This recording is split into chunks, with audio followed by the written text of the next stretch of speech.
Rigtig glædelig grundlovsdag. Selv sidder jeg her på et hotelværelse i Washington og kan derfor ikke holde en rigtig grundlovstale.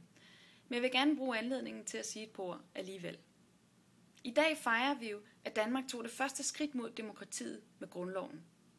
Men åbner vi grundloven, ja, så er demokrati faktisk ikke nævnt en eneste gang. Det er fordi, at vores grundlov ikke er folkets grundlov. Danmarks grundlov er først og fremmest magthavernes grundlov. Det var en aftale mellem kongen, regeringen og Folketinget.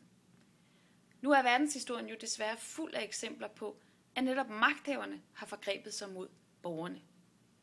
Og derfor beskriver de fleste moderne demokratiske forfatninger ikke bare forholdet mellem magthaverne, men også forholdet mellem magthaverne og borgerne, mellem staten og borgerne. Hvad er dine og mine rettigheder som borger over for staten?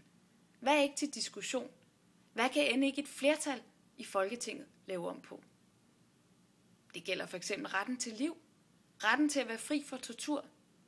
Det er det, der kendetegner en moderne demokratisk grundlov. Det er, at den klart og tydeligt viser, at staten og demokratiet er til for borgerne og ikke omvendt.